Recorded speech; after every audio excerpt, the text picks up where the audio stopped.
Баялаг бүтээгч гэдэг бол аливаа зүйлийг нойлоос хийж өөрөө өөрийгөө бүтээгчийг хэлж байгаа. Тэгэхээр бидний хүсэж байгаа манай төгсөгч нар баялаг бүтээгч болж төгсөө. Түүнээс хойш нөгөө бусад сургуулийн хүүхдүүд дипломоо бариад би төгссөн яагаад намайг ажилд аваач гэж ярихгүй. Би компани байгуулна. Би бүтээн хүнд цалин өгнө гэдэг чинь алаан багхгүй. Асан шуурын хэлдэг шигтэй нэг нулимс нь гойждаг шиг өстэй хүнд цалин өгөөд одоо хүмүүсийг авч явна гэж чинь аюул том ур чадвар.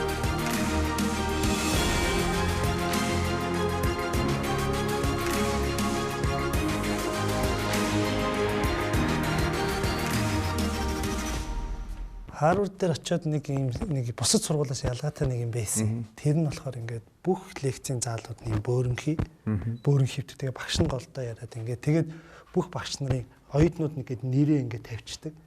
Тэгэл Жон яриараа, Отгонбат яриараа гээд тэгээд ингээд багш нь голдоо байгаа учраас ингээд бүх оюутнуудаа зэрэг харьцдаг нэг ийм гоё заалууд байгаа гэсэн. Тэгээд тэрний яг санааг хуулбарлаад Монголын анхны одоо Харвардын хэлбэртэй одоо лекцийн заалыг хийсэн байна. Бидний хувьд Харвардын сургалтын хөтөлбөрийг Монголын хөрсөнд утгшуулагч сургууль гэж. Тэр нөрөөл одоо тентхийн манлайллыг кейс зөвлөсөн сургалтын. Яг тэр ингэж аахгүй боловсролч одоо ингээл амар онл яриад тахаар уйтгартай болоод байна шүү дээ. Хүмүүс юу хүсэж нэхэр бодит компани кейсийг хүсэж байна. За Apple компани яаж амжилттай болсон юм? Тэгэхэд ямар хүчин зүйл нөлөөлсөн гэдгийг оюутнууд ингэж. Гэхдээ тэр чинь интерактив ерөөсө Харвардын багш бол ингээд лекц уншаад авахгүй. Нэг cold column буюу хэнийг ч хизээч дуудаж болно. Оюутан ангид орж ирэхээс өмнө тэр кейсийг бүгд уншсан байх хэрэгтэй. Apple компани кейсийг 100% уншсан, 100% судалсан байх хэрэгтэй. Тэгэхээр багшийн үүрэг бол олон цаг ярьж хүн залхаах биш. Чи хэдэн минутанд асуулт асууж ангийнхныгээ суралцах үед хөтлсөн бэ гэдэг дээр чинь чамд дүн тавихаас биш хэдэн удаа гараа өргөж олон асуулт тэр бол нэг сонир биш. Гол нь чи энэ ангийг хөтлөөд байна уу? Та нар тэр кейсийн 10 дугаар хуудасны 5-ын одоо хүснэгтийг хартаа тэрэн дээр Apple компани асуудлын санхүүгийн энэ алдагдал байсан байж тээ гэдгийг ангийнханд ойлгуулах тэр мөчөд чамд нэмэх нэг ана. Тэгэхээр ер нь бол одоо баялаг бүтээгчид одоо манай Монголын одоо нийт томьёогоор бол одоо жижиг дунд үйлдвэрлэл олон улсын нийт томьёогоор бол SME те Small and Medium Enterprises гэж байгаа шүү дээ те. Тэгэхээр энэ жижиг дунд үйлдвэр үйлчлэхээс салбарыг яаж хөгжүүлэх вэ? Монгол улсад яагаад хөгжихгүй вэ? Тэгээ бид нэг 10 улсын кейсийг үтсэн баг. Сингапур, Рванда, Голландын цэцгийн үйлдвэрлэл, Калифорни, одоо Дарс үйлдвэрлэл гэдэг энэ бүх 10-аас 12 кейсийг үсгэхэд бол ерөөсөө цэвэр энэ эко-орчин, бизнес эко-орчин тий. За энд нэг сүүний үйлдвэртэй нөхөр байхад энэ төрөөс ямар татврын бодлого, ямар зээл санхүүжилт, банкны сектор нь яаж дэмжих юм?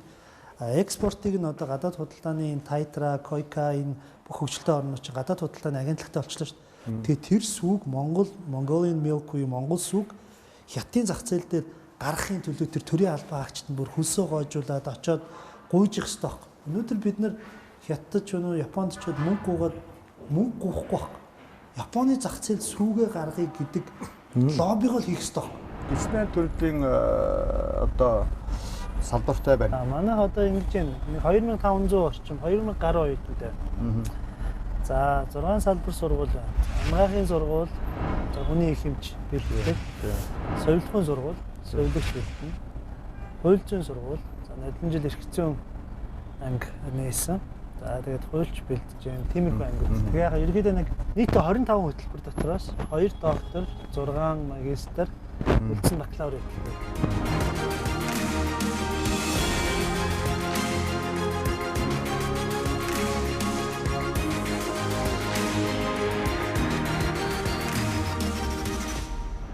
Давхар сургуулиудаа салбар сургуулиуд юм байна тий. Гурван давхар сувилхын сургууль юм байна тий. Тэгээ одоо манай сувилхын салбар сургууль гэсэн. Салбар сургууль. Ер нь л яг сувилхын салбар өөрөө эрэлттэй салбар болчиход байгаа. Одоо бол хамгийн их хомсдолтой байгаа шүү дээ. За тэгээ энэ жил төрөөс нөгөө сувилагчаар сурж байгаа хүмүүс буцалтгүй тусламжаар төрөөс төлбөрийн дааж байна.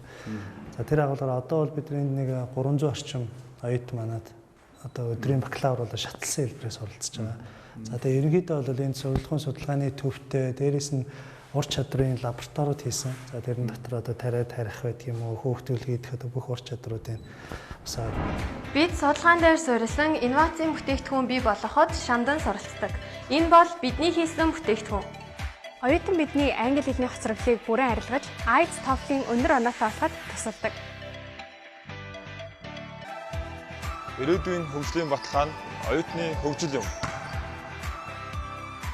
Би Сулган сургуулийн оюутан хамгийн өргөнгүй мэргэжлэр сурж байгаадаа баяртай байна.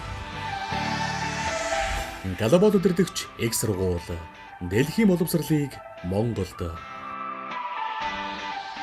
Өөрөө ингээд гадаадад бакалавр эзэмшээд, мастер эзэмшээд тэгээд Монголоо ирж нэг 10 жил бизнес эрхлээд тийм үү? Тэгэнгүүтээ буцаад нэг өрөөдөө бидүүдээ харууд явсан байж тээ тийм үү? Rotary гэдэг олон улсын байгууллагын юунд ордог байхгүй. Өрсөлдөөнд ордог байхгүй. Тэр Хойд Дакота мужийн Dickinson Rotary клубын клубт $25,000 байна. Энийгээр гадагшаа суралцсан.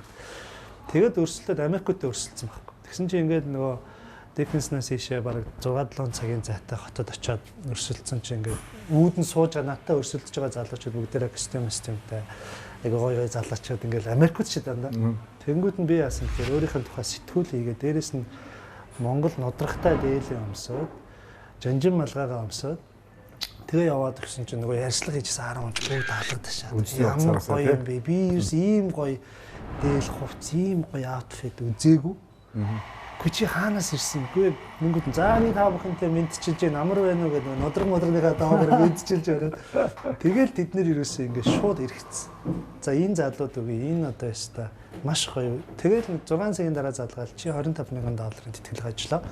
Америкаас гадагш хаашааж явж болно. Тэгээ би Австрали, Квинсленд руу сонгож явж исэн байхгүй. 2016 онд Харвардын John F. Kennedy-гийн нэрмж тэрийн удирдлагын сургуулиас MPA буюу одоо тэрийн удирдлагын магистрийн диплом байна. За тэгээд энэ Харвард гэдэг юм аяар нь байнга авч явж явах хэрэгтэй гэсэн.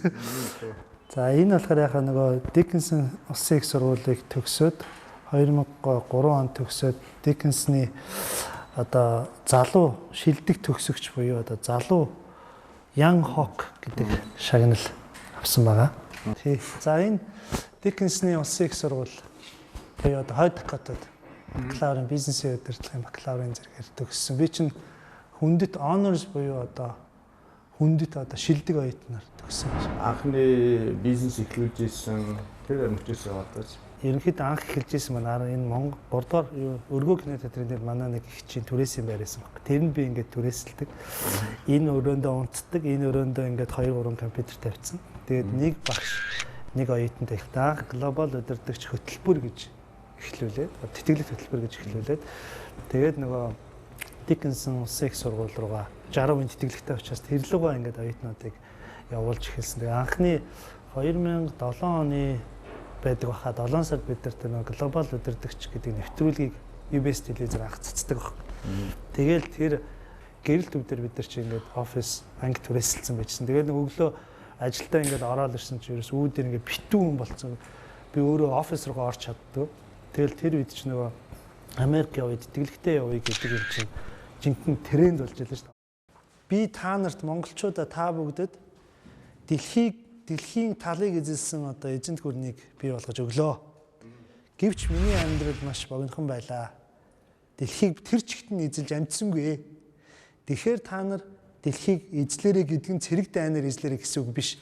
Эрдэм мэдлэгээрээ, бизнесээрээ, мэдлэг суурьсан эдийн засгаараа дэлхийг эзлээрэй гэж орхиж байгаа байхгүй. Дэлхийн автхаа болж байгаа үед бол өнөөдөр таны хүүхд хаанч байж болно. Тэр эрхчлөөн, тэр арчлал, тэр дэлхийн автхаа, энэ автхаа жүрсэнтэй байна те. Энэ боломжийг ашиглах маш өргөн боломж бидний өмнө байна шүү. Энэ боломжийг ашиглаараа тэгээд энэ бүх одоо амжилтанд хөтлөгт чинь одоо глобал удирдагч их сургууль хамтдаа байна. Дээрээс нь одоо хөдөө орон нутагт байгаа оюутан залуучуудтай би бас номоо хандивлах боломжтой. Миний хувьд бол одоо Монголынхаа ирээдүйн залуучуудад ихтгэл найдварын галыг зүрхэнд нь тэр ихтгэл найдварын галыг асаах хүсэлтэй. Тэгээ тийм учраас бол бас хүмүүс хамтарч ажилласаа ингээд Монголынхаа ирээдүйн төлөө, Монголынхаа сайн сайхны төлөө бас хамтдаа зүтгэе. Хөдөлмөрлөж байгаа хүн бүхэн баялаг үтгэвч юм. Баялаг үтээж эх орондоо сайхан амьдарцгаая. Сайн бодохоо дэлхийн одоо талыг эзэлжлээ. Талыг таад боловсруулаараа эзлээ гэхэд дахиж өлдөөсөн шиг тэр боловсруулалтын өнөөдөр глобал удирдагч гэдэг одоо тэр том удирдагчийн дараагийн удирдагчийг төрүүлэх гэдэг ийм томоохон зорилготой явж байгаа. Энэ одоо сургуулийн зорилго бийж Монгол улсын боловсрол бас дэлхийд гараасаа өмнөдөөс олон танай сургуулийг төгссөн залуучууд маань мундаг компанид одоо ч ажиллаж байгаа юм байна. Цаашаа мундаг байгаасаа улс эх орноо хөгжүүлээсээ гэж хүсэе. Өнөөдрийн төв даан байсан үзэгч та бүхэндээ баярлалаа. Баялаг бүтээгч нөтрүүдийн дугаар энэ үрээд өндөрлөж байна.